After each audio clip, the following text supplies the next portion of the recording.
Com. Welcome back. You're listening to the Cindy Laverty Show. My guest today is Joyce O'Brien. We're talking about her book, Choose to Live, and it's just such a joy to be able to have her on the show. Joyce, thank you so much for your time and being here today. Oh, thank you. It's just such a pleasure. You know, Really one of the things that you write in your book, and I think this is really important for all women to hear, is you say that breast cancer patients put everyone before themselves, or they've had a disappointment in a relationship with a father or a partner. Mm-hmm. That sounds like almost all women that I know. Exactly. So what do women need to know about this? Because this came out of your time in Switzerland, right? Yes. Yeah. So there are a couple of things. The first is what we were talking about before, asking for help. Yes. You know, it could be something as simple as you need someone to help you get your laundry done because Right. you know that another load is just going to put you over the edge and you just can't squeeze it in. Or by doing that load of laundry, you're not going to actually get to sit down and have a nice conversation with your kids. And, you know, it's about putting the oxygen mask on yourself first. Yeah. I know that we've all heard it so often, and you know that it is so true. If we do not take care of ourselves first, there's nothing left to give. Well, that's exactly what this show is about. Yeah. It is. It's such an important message, and it's so hard for us as women to actually accept that that is so important. Because if we keep draining ourselves, everyone else around us feels it. Our kids feel it. Right. Our family members feel it. And then we don't have the energy to put into the positive aspects of the relationship if we're just too exhausted. And we get so sick. It really is important to recharge on our own. And we end up getting sick, physically sick. Exactly. Okay, so you dramatically changed your diet. You still do that, right? Mm-hmm. You eat a totally raw diet today? I don't eat a totally raw diet. I'm going to say I'm probably at about 80% raw. Uh-huh. And, you know, there are a lot of different factors, a lot of different things that come into what is the right kind of diet for you. So, for example, you know, one of the things that I always do when I'm working with someone is we do food intolerance testing as well. Because this is what you do now, right? You've like totally changed your career. You're no longer on Wall Street. Exactly. Yeah.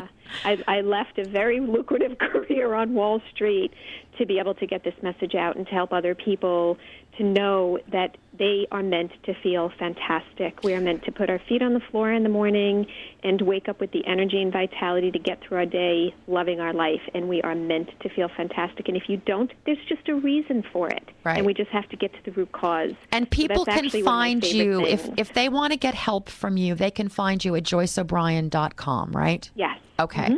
So this is the work that she does today, is to help people get well, become healthy, feel good, live your life to the fullest, have energy.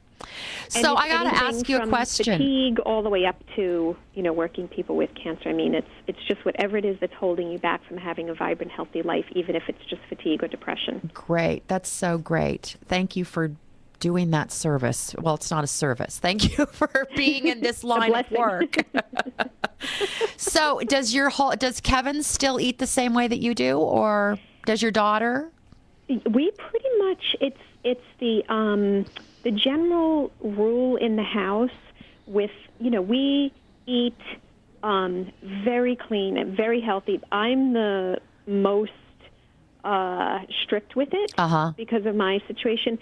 Kevin is also extremely close. My 8-year-old, who also, we adopted her. She had all kinds of health issues when she came, and she's in phenomenal health now. She eats the way that I eat. Mm-hmm. They do have a little bit of, the kids do have a little bit of meat, you know, like turkey, right. or chicken, and I don't, but we have...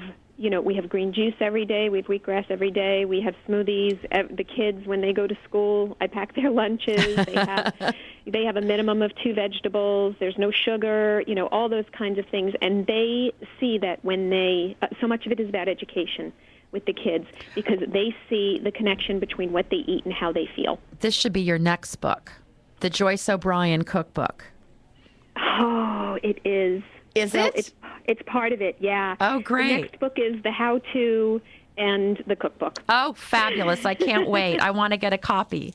All right. So I want to talk about what you talk about in your book, which is being in a dying frame of mind versus a living frame of mind. I mean, I'm sure you had some horrific days where you thought, why me? Didn't you? Tell me you did. Or never did you? Okay. No, this is I think the biggest surprise to so many people is that I never said why me. Oh. But I did say, okay, why is this happening? Like, what am I supposed to be doing with this? I was always just so, my brain was always so inquisitive. Uh-huh. And so my question was, why did this happen? I certainly wouldn't want to wish it to somebody else. So why did it happen, and what am I supposed to do with it? Kevin had the why me approach. Right. And he doesn't anymore because we got to see that there's a lesson in everything. Does Kevin work with you in your business? He does in some respects. Okay. In fact, he actually, he's taken on his own whole role where he's going to be working with men.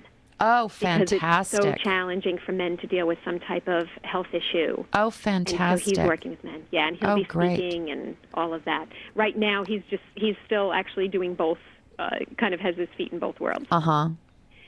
And, so that's what was so important to me. And as I went on this journey, it became so clear why me, from the perspective of, okay, now I know what I'm supposed to be doing. I'm meant to be getting this message out there.